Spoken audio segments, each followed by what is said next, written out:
का हंगामा।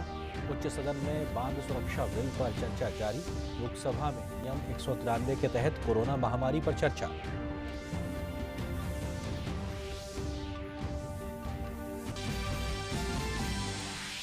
गृह मंत्री अमित शाह ने उत्तर प्रदेश के सहारनपुर में मां शाकुंभरी विश्वविद्यालय का किया शिलान्यास। और सीधे आपको इस वक्त ले चलते हैं स्वास्थ्य मंत्रालय की प्रेस वार्ता की, जो दिल्ली में इस वक्त हो रही है। केसेस प्रतिरोज देश में नोट किए जा रहे हैं। ओवरऑल लास्ट वीक की अगर हम केस पॉजिटिविटी देखें तो पाते हैं वह घटते घटते अराउंड 0.89% के करीब है। अगर हम पिछले 24 घंटे का डेटा एनालाइज करें तो पाते हैं कि देश में 9,765 केसेस नोट किए गए हैं और पिछले एक महीने में कंसिस्टेंटली इस नंबर में एक बहुत अधिक तो नहीं लेकिन कमी नोट की गई है। जहां 11,000 केसेस हमारे 1 नवंबर को नोट हुए थे, अब वह संख्या घटकर 9,765 के करीब रह गई है। इस सिचुएशन में अगर हम इसको फर्दर डेटा को एनालाइज करें तो जैसे इससे पहले भी नोट किया गया है कि इतने बड़े देश में केस की ट्रेजेक्ट्री का जो स्वरूप है वह डिफरेंट प्रांतों में डिफरेंट तरीके से पाया गया है। तो उस समय में देखें तो अगर हम देखें स्टेट में जो एक्टिव केसेस आज हैं तो 10,000 से अधिक एक्टिव केसेस वाली हमारे देश में 2 स्टेट हैं, वह केरला और महाराष्ट्र हैं, जिसमें 44,000 केसेस एक्टिव केसेस की श्रृंखला में हमारे केरला में है और महाराष्ट्र से 11,000 केसेस हैं। यानी कि यह 2 स्टेट ही हम एनालाइज करें तो पाते हैं करीब 55% केसेस जो देश के एक्टिव केसेस है वह इन 2 स्टेट से आते हैं। उसके साथ ही 9 स्टेट ऐसी हैं जहां पर कि 1,000 से अधिक और 10,000 से कम एक्टिव केसेस हैं और जिसमें भी मुख्यतः तमिलनाडु, वेस्ट बंगाल और कर्नाटक में अधिक संख्या में एक्टिव केसेस पाए जा रहे हैं। इसके साथ ही हम देखते हैं कि अगर हम देश की केस पॉजिटिविटी जो कि एक पीक के समय में 20% के करीब नोट की गई थी, वह धीरे धीरे घटते हुए अब पिछले 2 माह से 2% से भी कम है और अगर हम इस हफ्ते का देखें तो वह 0.9% के करीब है। लेकिन जैसे इससे पहले भी हमने आपसे कहा है कि जहां एक स्थाई पर देश में 0.9% ओवरऑल केस पॉजिटिविटी है, फिर भी इन्फेक्शन के स्प्रेड को देखते हुए उसको समझने के लिए उसको अगर हम देखें तो डिस्ट्रिक्ट लेवल पर अभी भी कुछ डिस्ट्रिक्ट्स और कुछ स्टेट्स हमारे लिए कॉज ऑफ कंसर्न बने हुए हैं और जिसके लिए हम उन स्टेट और डिस्ट्रिक्ट से बात करते रहते हैं। जिसमें मुख्यतः अगर हम देखें कि 18 जिले आज भी देश में ऐसे हैं जहां पर की वीकली पॉजिटिविटी 5 से 10% के बीच में है, जिसमें मुख्यतः केरला के 9 जिले हैं, अरुणाचल प्रदेश, असम, हिमाचल, लद्दाख, मणिपुर, पुडुचेरी, सिक्किम, उत्तर प्रदेश और वेस्ट बंगाल से एक जिले हैं जहां पर कि 5 से 10% के बीच में केस पॉजिटिविटी नोट की जा रही है। इससे भी अधिक संख्या में अगर हम देखें ऐसे भी कुछ जिले हैं, 15 जिले देश में, जहां पर कि केस पॉजिटिविटी यानी कि इन्फेक्शन का स्प्रेड 10% से भी ज़्यादा है और जिसमें मुख्यतः मिजोरम जहां के करीब 9 जिले हैं, केरला 4 जिले हैं और अरुणाचल प्रदेश, यह ऐसी 3 स्टेट हैं जहां पर कि अभी भी 10% से अधिक कुछ जिलों में हमने केस पॉजिटिविटी को नोट किया है। हम इन स्टेट से डिस्कस करते रहते हैं। हमारा एफर्ट है कि हम टेस्टिंग की संख्या बढ़ाएं और इन्फेक्शन को जल्दी से जल्दी पकड़ सके ताकि हम कॉन्टैक्ट ट्रेसिंग के द्वारा उस पर्टिकुलर इन्फेक्शन को कंट्रोल को वहीं पर रोक सकें। इसी के साथ ही हम आपको अवगत करना चाहेंगे, देश ने कोविड के वैक्सीनेशन कवरेज में नए आयाम स्थापित किए हैं। आप सबको अवगत है कि हमने कुछ ही समय पहले 100 करोड़ डोजेज एडमिनिस्ट्रेशन देश में किया था और अब वह संख्या बढ़ते बढ़ते अगर हम देखें तो 125 करोड़ से अधिक देश में अभी तक हम डोजेज डिस्ट्रीब्यूट कर चुके हैं, एडमिनिस्टर कर चुके हैं, जिसमें मुख्यतः फर्स्ट डोज में 79.16 करोड़ डोजेज कवर हुई हैं, जिसके द्वारा देश की 84.3% एडल्ट पॉपुलेशन को हम फर्स्ट डोज कवरेज में कवर कर चुके हैं। इसी के साथ ही सेकेंड डोज कवरेज के अंतर्गत 45.92 करोड़ डोजेज देते हुए हमने देश की 49% ऑफ द एडल्ट पॉपुलेशन को फुल वैक्सीनेशन कवरेज के द्वारा कवर करने का आयाम स्थापित किया है। इसके लिए मुख्यतः एफर्ट्स हमारे रिसर्चर्स, हमारी मैन्युफैक्चरिंग फैसिलिटीज़, हमारी स्टेट्स में काम करने वाला हर वह कर्मचारी जिसने इस काम को कंट्रीब्यूट करने में पिछले ऑलमोस्ट 1 साल से अपने कंटिन्यूस एफर्ट्स के द्वारा यह पर्टिकुलर उपलब्धि हासिल की है। इसी के साथ ही हम आपको बताना चाहेंगे, जहां हमने शुरू में जनवरी माह में अपनी वैक्सीनेशन को स्टार्ट किया था, वह धीरे धीरे बढ़ते हुए जहां मई के माह में हम लोग अराउंड 19 लाख डोजेज प्रति रोज कर रहे थे, वह बढ़ते बढ़ते अब हम नवंबर के माह में हमने 59.32 लाख डोजेज प्रति रोज के स्तर से हमने कार्य कर डोजेज एडमिनिस्टर देश में की हैं, और पिछले माह में ही 17.29 करोड़ डोजेज देश में एडमिनिस्टर हुई हैं। इसी के साथ ही एक और एफर्ट देश में किया गया जब यह देखा गया कि अभी भी कुछ प्रांत ऐसे हैं जहां पर फर्स्ट डोज कवरेज को बढ़ाने की आवश्यकता है, और साथ ही कुछ ऐसे लोग हैं जिनको फर्स्ट डोज लग चुकी है लेकिन जिनको सेकेंड डोज दी हुई है और उनको कवर करना है। तो देश में माननीय प्रधानमंत्री जी के आदेशानुसार उनके आह्वान के चलते हुए हमने घर घर दस्तक एक टीकाकरण अभियान देश में स्टेट्स के साथ मिलकर शुरू किया, जिसके अंतर्गत हमारा मुख्य प्रयत्न awareness creation, mobilisation of people और साथ में इंश्योर करना कि उनको जो फर्स्ट डोज के ड्यू हैं उनको हम एलिजिबल लोगों को फर्स्ट डोज दें, और जो सेकंड डोज जिनको ड्यू है उनको सेकंड डोज देते हुए, और यह कार्य भी जो हमारे फील्ड कर्मचारी हैं उन्होंने घर घर जाकर उसको कार्य को किया है। इसी के अंतर्गत इसी एफर्ट्स के चलते हमने देखा है कि पिछले एक माह में देश में फर्स्ट डोज का कवरेज करीब 5.9% के करीब बढ़ा है, जिसमें कि जैसे अगर हम इंडिया में देखें जहां वह 78.1% था, वह 5.9% हमने उसको ओवरऑल देश में बढ़ते देखा। इसी तरह उत्तर प्रदेश में फर्स्ट डोज कवरेज का इंक्रीज 8.7% नोट किया गया, वेस्ट बंगाल में 7.7, छत्तीसगढ़ में 7.7% नोट किया गया, तेलंगाना में 7.5% growth in the first dose coverage note की गई है, महाराष्ट्र में 6.8 और तमिलनाडु में 6.8% फर्स्ट डोज कवरेज में वृद्धि नोट की गई है। साथ ही इस कार्यक्रम के चलते हमने ओवरऑल देश में 11.7% सेकेंड डोज कवरेज में भी इंक्रीज नोट किया है, जिसमें मुख्यतः 28.7% इंक्रीज इन हिमाचल प्रदेश, मध्य प्रदेश में 25.1% इंक्रीज नोट किया गया, अंडमान निकोबार आइलैंड में 18.5%, जम्मू कश्मीर में 17.6%, गुजरात में 16.9%, और इसी तरह हर स्टेट में कंटिन्यूस बेसिस पर एफर्ट किए गए। इसके द्वारा हमने फर्स्ट डोज और सेकेंड डोज कवरेज को अपने देश में बढ़ाने का कार्य किया। इसके संबंध में जब फील्ड में यह कार्य हुआ तो हर स्टेट में कुछ बेस्ट प्रैक्टिसेस, कुछ ऐसे एफर्ट्स किए गए जिसके द्वारा कि हम अपने वैक्सीनेशन के इस कार्यक्रम को बढ़ा सकें। जिस तरह बिहार में एक अधूरा दो से पूरा एक कैंपेन लॉन्च की गई,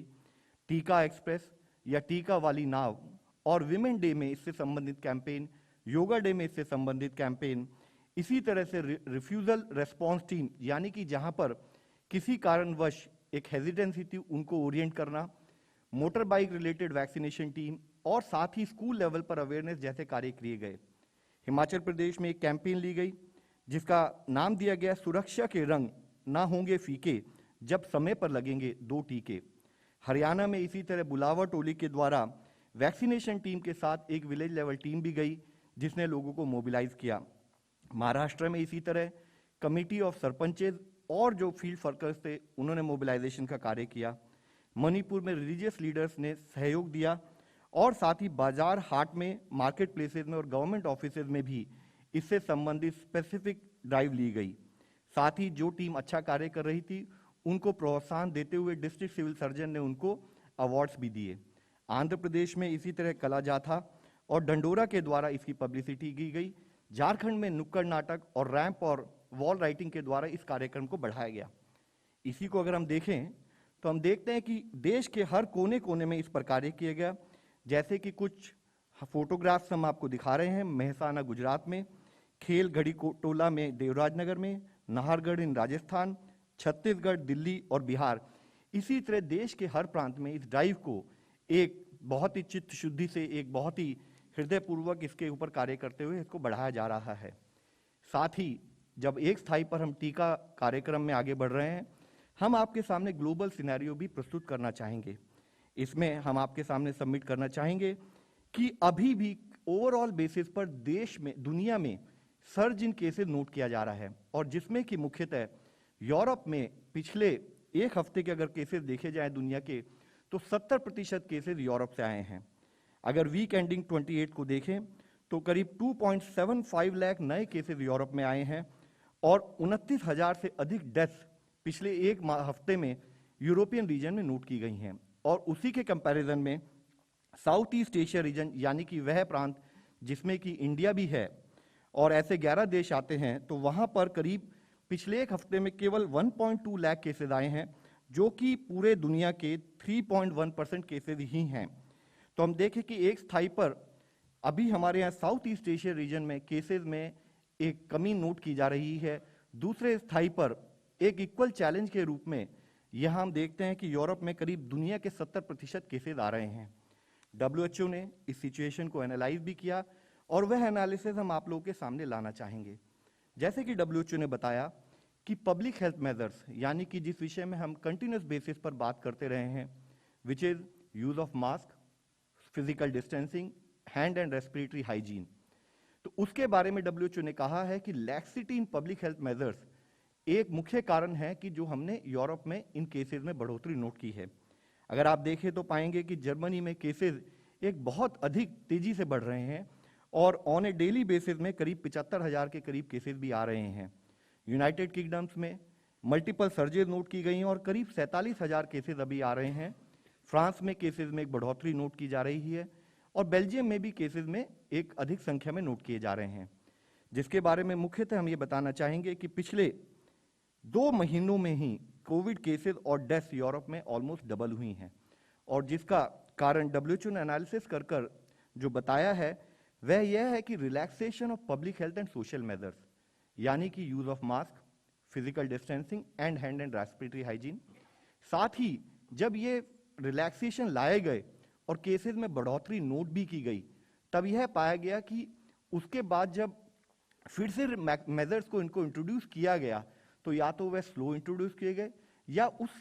जिस लेवल का इंपैक्ट होना चाहिए, जिस लेवल की दृढ़ता होनी चाहिए, उस लेवल से उस पर कार्य नहीं किया गया, जिसके कारण भी वहां पर केसेस में कमी नहीं पाई जा रही है। इसके साथ ही तीसरा मुख्य अंश जो WHO ने बताया है वह यह है कि लो वैक्सीनेशन कवरेज कुछ देशों में और स्पेशली वहां पर जो कि वल्नरेबल पॉपुलेशन है उसका कवरेज न होना भी एक हाई डेथ रेट का कारण है। हम आपके सामने यह डेटा इसलिए लाना चाहते हैं कि हम यह बताना चाहते हैं कि पिछले ऑलमोस्ट 2 साल की इस सतत लड़ाई में हमारे सामने कुछ लर्निंग्स हैं। वह यह है कि जब भी हम देखते हैं कि केसेस कम होते हैं तो कुछ level of relaxation community level पर भी हम महसूस करते हैं। जरूरी यह है कि इस चैलेंज को कंटिन्यूस बेसिस पे समझते हुए इसमें कोई भी रिलैक्सेशन हमारे लिए हानिकारक हो सकती है, यह हम आपके सामने सबमिट करना चाहते हैं। इसी संबंध में एक और नया चैलेंज कुछ हद तक हमारे लोगों के सामने आया है, जिसके बारे में हम आपको बताना चाहेंगे। एक नया वेरिएंट ऑफ कंसर्न ओमिक्रॉन, जिसका टेक्निकल नेम है B1.1.529, यह दुनिया में नोट किया गया है। इसके विषय में कुछ फैक्ट्स हम आप लोगों के सामने लाना चाहेंगे।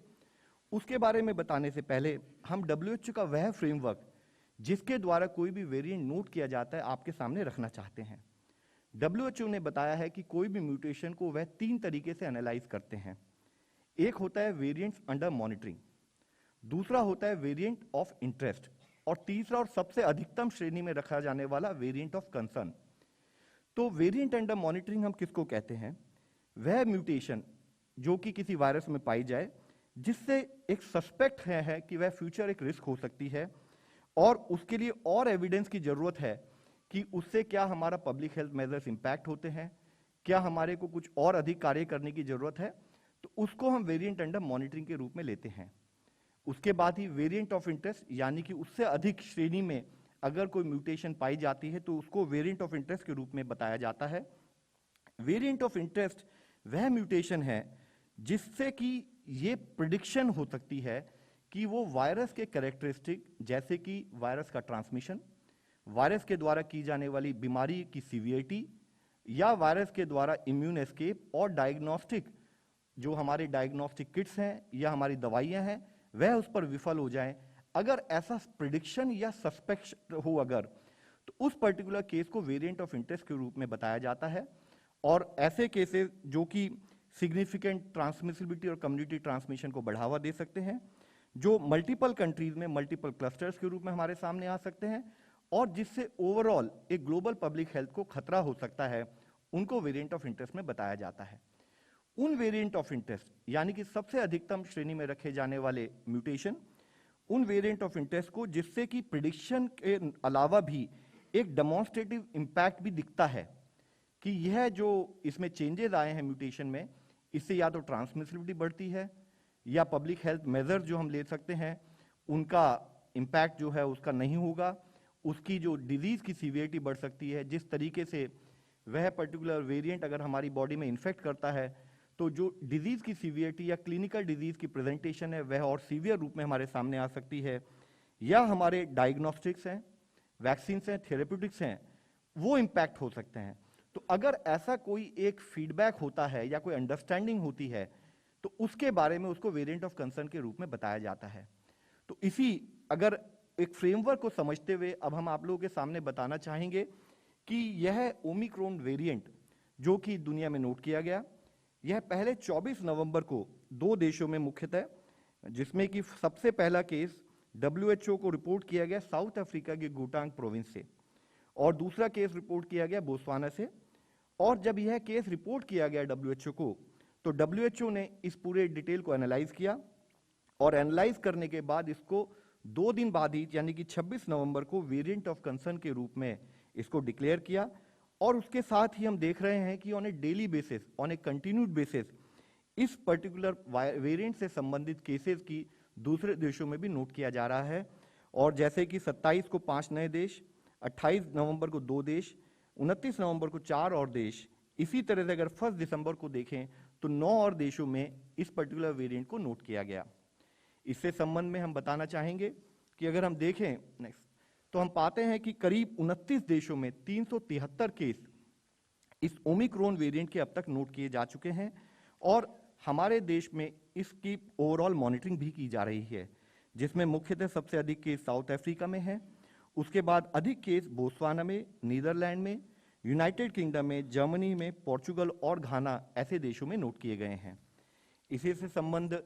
में हम आपसे बताना चाहेंगे कि इस पर्टिकुलर वेरिएंट के बारे में कुछ हद तक ये कहा जा रहा है, जबकि एविडेंस और आनी बाकी है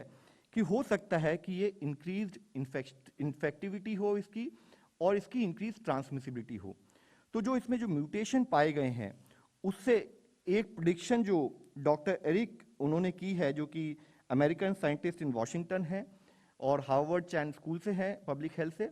तो उनकी एक प्रेडिक्शन, एक मॉडलिंग के हिसाब से उन्होंने इसके बारे में बताया कि हो सकता है कि 5 गुना अधिक इन्फेक्शियस हो। और जो ये वायरस होता है जहां पर कि मुख्यतः स्पाइक प्रोटीन जिसको हम बोलते हैं, उसमें इसमें काफी हद तक इवन डेल्टा वेरिएंट जो कि लास्ट वेरिएंट दुनिया में एक अधिक संख्या में नोट किया गया और जो कि मुख्यतः प्रचलित हमारा वेरिएंट पूरे दुनिया में इस समय है, उससे भी अधिक स्पाइक लेवल पर इसकी 2 गुना से भी अधिक म्यूटेशन है। उसी एक मॉडलिंग के स्वरूप में उन्होंने जैसे कि दिखाया, हम आपके सामने प्रस्तुत करना चाहते हैं। तो उन्होंने बताया कि कैसे ये पर्टिकुलर वेरिएंट अपीयर करता है कि हो सकता है कि ये चाहे बीटा वेरिएंट रहा हो चाहे डेल्टा वेरिएंट रहा हो, उसको भी ये अधिक गति से आउटपेस कर सकता है। तो जैसे कि हम देखते हैं कि डे सिंस इमरजेंस अगर इस ग्राफ में देखें तो मॉडलिंग के द्वारा उन्होंने एक प्रिडिक्शन की है जिसको फर्दर एनालाइज करने की जरूरत है, जिसको फर्दर और समझने की जरूरत है। तो हम देखते हैं कि जैसे ये रेड लाइन के द्वारा B1.1.529 यह ओमिक्रॉन वेरिएंट है, इसमें बहुत अधिक गति से, अधिक स्पीड से केसेस ओवरऑल आने शुरू हो जाते हैं विजावी डेल्टा एंड बीटा। बट यह एक मॉडलिंग है, इसको और फर्दर समझने की जरूरत है, इसको और एविडेंस के द्वारा हमें इसको एनालाइज करने की जरूरत है। और इसी से संबंध में हम WHO के जो इनपुट्स हैं इसकी ट्रांसमिसिबिलिटी और सीवियरिटी के बारे में भी आप सबके सामने प्रस्तुत करना चाहते हैं। WHO ने बताया है कि इसमें करीब 45 से 52 के करीब ओवरऑल म्यूटेशन नोट की गई हैं, जिसमें से करीब 26 से 32 म्यूटेशन जो हैं वह स्पाइक प्रोटीन से रिलेटेड हैं।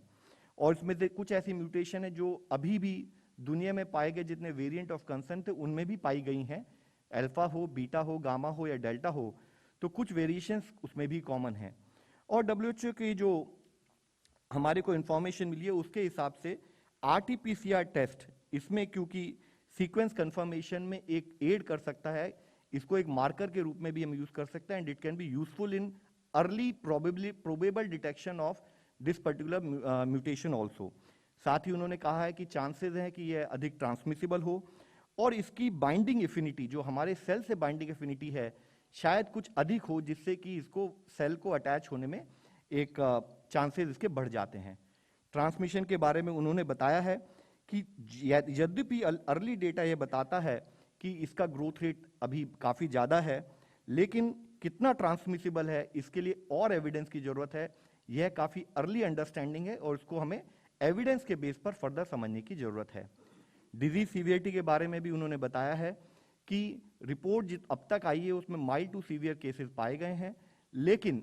जैसे कि कुछ रिपोर्ट्स में कहा गया है कि साउथ अफ्रीका में हॉस्पिटलाइजेशन बढ़ा है, तो उसमें उनका कहना यह है कि यह जरूरी नहीं है कि हॉस्पिटलाइजेशन ओमिक्रॉन की वजह से ही बढ़ा हो। यह भी हो सकता है कि अधिक संख्या में केसेस आने की वजह से भी अधिक संख्या में लोग हॉस्पिटल में जा रहे हों, तो इससे इंक्रीज सीवियरिटी ऑफ केसेस के बारे में अभी कोई क्लैरिटी नहीं है, फर्दर एविडेंस की जरूरत है। इसी के साथ ही WHO ने कुछ रिकमेंडेशंस भी दी हैं, जिसमें कि उन्होंने स्पेसिफिकली बताया है public health and social measures, यानी कि उन्होंने बताया है कि चाहे वह यूज ऑफ मास्क हो, अपने हैंड हाइजीन प्रैक्टिसेस हो, फिजिकल डिस्टेंसिंग का मेंटेनेंस हो, हम हमेशा कहते रहे हैं कि इंडोर स्पेसेस में प्रॉपर वेंटिलेशन हो, हम क्राउडेड प्लेसेस को अवॉइड करें और हम अपने आप को वैक्सीनेट कराएं।